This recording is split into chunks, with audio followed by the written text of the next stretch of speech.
In this video, I'm going to be walking through how to use the geometric distribution. So to use the geometric distribution, the trials have to be successive, independent, and the same probability of success. You can also say constant probability of success. And then you can use a geometric distribution to find the number of trials required for a single success. A geometric distribution is particularly useful if you're playing a board game where you have to roll a specific number before starting the game. The probability generating function for a geometric is given as this below, and x can equal any integer, where a real and above 0, and an integer, where p is a constant probability of success. So you have a p here, p here, p here.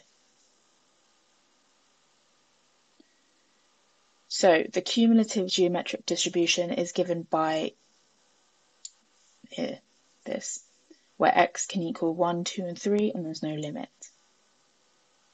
So we're going to go into a question. Example. It is known to a certain town 30% of the people own an app phone. The researcher asks at random whether an individual owns an app phone. The random variable x represents the number of people asked up to, and including the first person who owns an app phone. Determine that p, the probability is of x when x equals 4.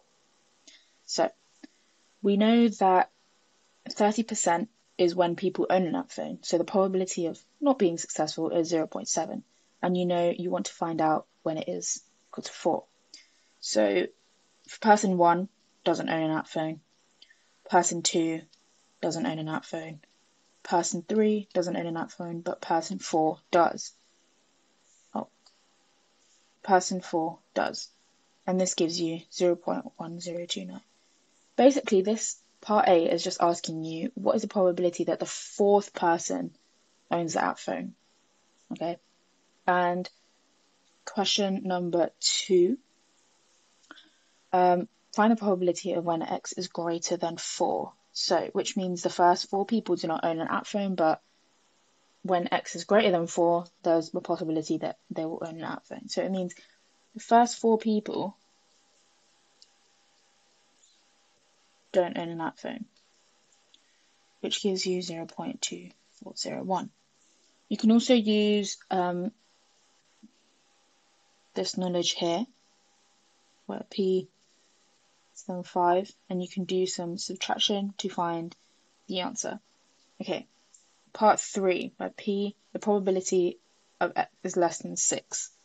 So this can be written as probability,